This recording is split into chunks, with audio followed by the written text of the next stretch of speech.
नर्क हो गई है हमारी जिंदगी। ये लाइन जो आपने अभी सुनी, ये हमारी नहीं है, बल्कि ये इजरायली नागरिकों की है जो अपनी ही सरकार के खिलाफ सड़कों पर प्रदर्शन कर रहे हैं और इजरायली सरकार से मांग कर रहे हैं कि हमास द्वारा बंधक बनाए गए अपने नागरिकों को वापस लाया जाए।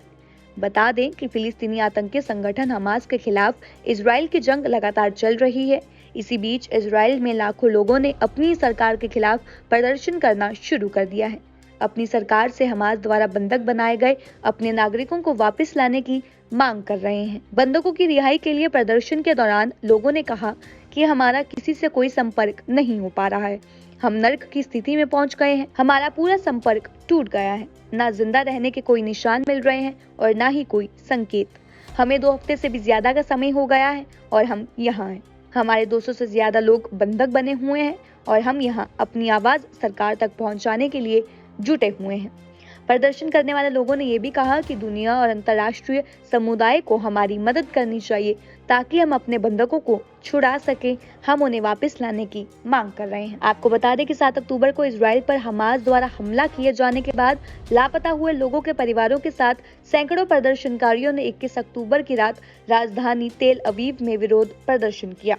सरकार से हमास द्वारा बंधक बनाए गए उनके संबंधियों को वापस लाने के लिए तत्काल कार्रवाई करने की मांग की जा रही है। वहीं हमास ने कहा कि उसने 7 अक्टूबर को दक्षिणी इजराइल पर हमले के दौरान लगभग 200 लोगों को बंधक बना लिया था। साल 1973 के अरब इजराइल युद्ध के बाद से ये हमास द्वारा किया गया अब तक का सबसे बड़ा हमला था, जिसमें सैकड़ों की संख्या में इजरायली नागरिक मारे गए थे।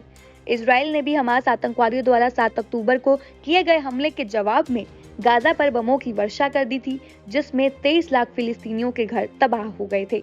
जरूरी बुनियादी ढांचे को भी भारी नुकसान पहुंचा था और पूरा गाजा ऐसा लगता है जैसे कि मलबे में तब्दील हो गया हो। फिलिस्तीन में बढ़ते मानवीय संकट के बीच वहां के स्वास्थ्य मंत्रालय ने आंकड़े जारी कर ये बताया है कि अब तक इजराइल के हमले में 4100 से अधिक फिलिस्तीनी मारे गए हैं। वहीं इजराइल पर हमास के हमले में भी हजारों लोगों की मौत हो गई है और अभी भी इजराइल और हमास के बीच लगातार जंग चल रही है। चलते चलते आपको इजराइल और हमास के बीच चल रहे युद्ध का अपडेट दे देते हैं। दरअसल इजराइल हमास युद्ध का आज 16वां दिन है और अब ये युद्ध भयंकर रूप ले चुका है। इस युद्ध से जुड़ी ताजा अपडेट ये है कि इजराइल ने गाजा पर एयर स्ट्राइक कर दिया है, जिसमें आज कम से कम 11 फिलिस्तीनी और मारे जाने की खबर सामने आ रही है। वहीं गाजा ने कहा है कि इजराइल के हवाई हमलों में सैकड़ों बच्चे सहित कम से कम 4385 फिलिस्तीनी मारे गए हैं। इससे पहले इजराइल ने ये चेतावनी दी थी कि वो गाजा के उत्तर में अपने हमलों को बढ़ाएगा। इसलिए इजराइल ने गाजावासियों से दक्षिण की तरफ जाने का आह्वान किया, जिसमें कहा गया था कि गाजा के लोग अपनी सुरक्षा के लिए दक्षिण की तरफ चले जाएं। इजरायली सेना प्रवक्ता रियर एडमिरल डेनियल हगारी ने कि हम गाजा सिटी के क्षेत्र में हमला करना जारी रखेंगे और साथ ही हम हमले को बढ़ाएंगे। और वहीं इजराइल में पीएम नेतन्याहू के खिलाफ सड़क पर लाखों इजरायली प्रदर्शन कर रहे हैं। अभी इस युद्ध के थमने का कोई आसार नजर नहीं आ रहा है। इजराइल हमास को पूरी तरह खत्म करने की तैयारी में लगा हुआ है और वहीं हमास भी युद्ध में पीछे हटने का नाम नहीं ले रहा है।